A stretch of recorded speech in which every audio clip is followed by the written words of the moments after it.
discovered something super freaking cool. This is gonna make so many lazy moments so awesome. So, have you ever wondered why you have to import every single new stationary sprite one by one? Well, fucking no longer. Just drag over the sprites file, drop that shit, and put that. Look, there they are, the brand new stationary sprites that you just made, shitting right in the middle of the. Did I say shitting?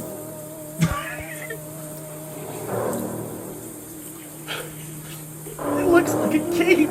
There's something I need to do. I don't know how to do it, but I remember a tutorial I saw online that might help me. So right now, when the player walks over to an object, he walks behind the object. Yeah. The collision's good. It's just that because I haven't. So, if I want to, I can actually have it so that the player appears in front of these by moving the instance layers below the player. But I don't want to do that, because what will then happen is in the future, I might accidentally place an instance on the wrong layer, an object on the wrong layer. And then that shit will happen, and I will not be able to catch it, and when the game is fully out, I'm not going to want to go back and fix it, because I'm going to tell you straight up, one of my pet peeves with modern games is that when a fun glitch is discovered, it's patched or removed or whatever. And if somebody finds a way to speedrun my game, all power to you. You know, if that's the way you want to play it, then fine. If you find a way to get infinite money and you want to go that way, if I even have money in this game, go for it, man. I don't care. That's the way you want to play it, then that's how you want to live your life. That's how you want to live your life. I'm not going to stop you from having fun your way. That's the whole entire point of video games. You're supposed to play video games to have fun. And right now, the player is doing pretty good. Things are colliding just the way I want them to. The camera's operating just the way I want it to. Now I'm just going to set up a few things. Right now, the objects that we're colliding with are parenting to the wall object. And the reason why that is because it makes it so much easier for me to code things. So maybe I don't know if this is possible or not, but maybe I could put a code in the wall object to account for the positioning of the player. If the player is below the object, then place the player on top. If the player is, I don't know. There's a video. Let me just. What we're going to be doing is setting up multiple layers. Who's back? It's weirdo. I am out. I like to pick my teeth with my toenails. Anyway. Shut up, I'm stupid, okay? Deal with it. Look! The test is working! Alright, so I'm behind the object, and then if I walk in front of it... Yay! You're like, wait a minute, but the part that's animating, that's not happening. Yeah, but the thing is that the test sprite's working. So that means I can apply it to the actual sprite.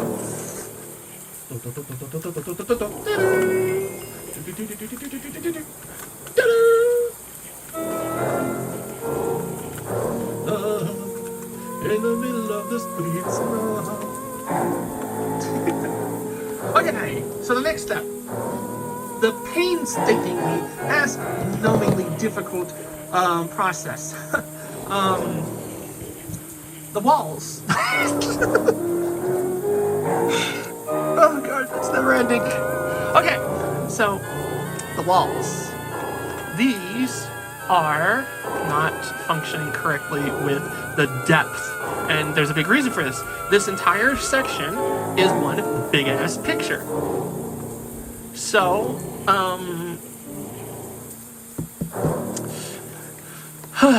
so there's a few things that I can do / need to do. One, we split the wall in half.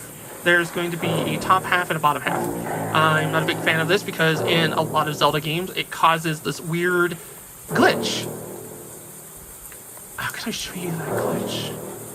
Yeah, it's giving me a history lesson. I think I see how they solved some of the problem. If you look, maybe what's happening here is that door frame is not, it's it's like its own separated thing. Hang on, shut up, Zelda. So Link walks in, right? And then he walks out, and he appears to be underneath the door frame. But the thing is, I know that this sprite is actually cut in half. Because if you interact with it with a sword, then you cut right through it. But, like, you can't actually, like, see that. The other cool thing about what I just did, making a depth controller, is now I can actually, you see all this rain happening? I can actually make rain happen. And you see how Link is hiding behind this tree here in Legend of Zelda: A Link to the Past, but he's like not here. I can also make a depth controller for that too. So things like trees, chandeliers, anything hanging from the ceiling, or anything like that, I now have the ability to control it. And I'm not certain to how much control I can get from it.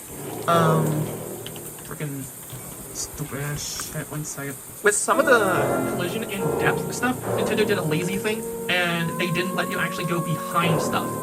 Like, if you look at this, and you think about it for a second, you could definitely go behind this thing, but it's not letting you, because if it did, then it would ruin the illusion that it's not actually there.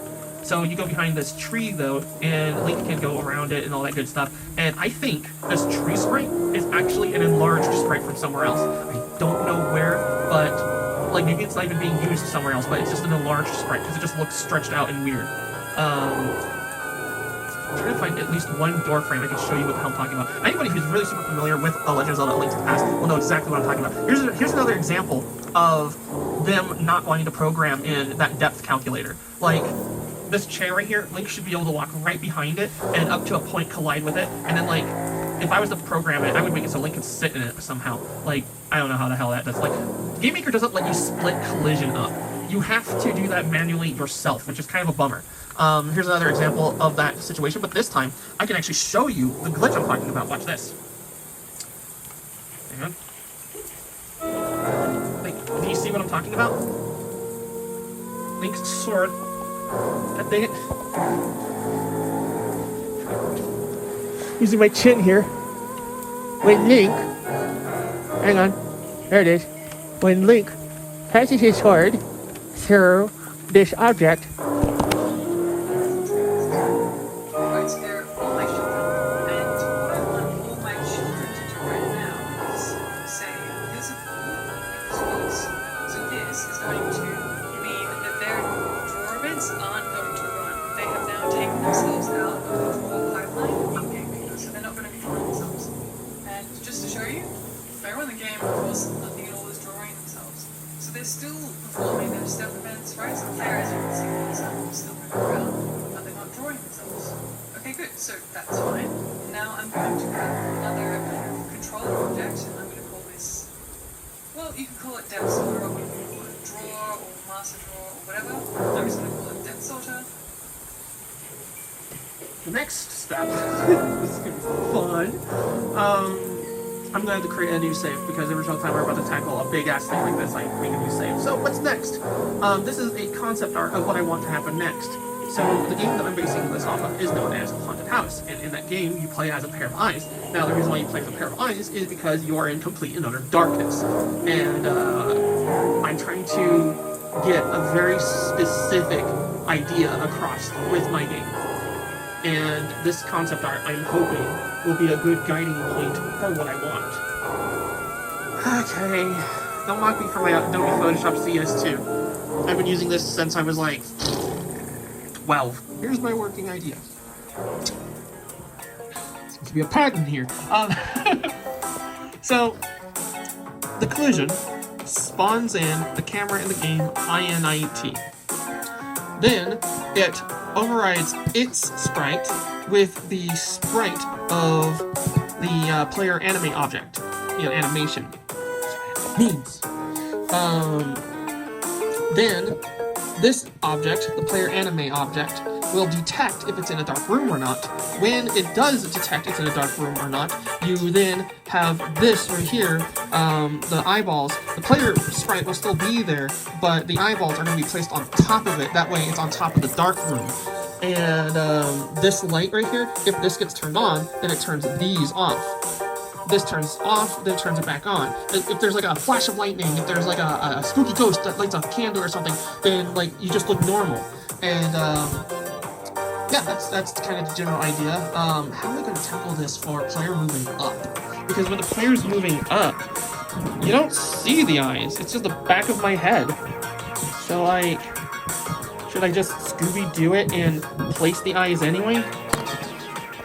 We could always just replace the sprite entirely with a new eyeball sprite, leaving the collision alone. Not big on that idea. That would require me to update the sprite. Like, I would have to make the eyes a little bit bigger, so that way when the transition happens, it doesn't look jarring.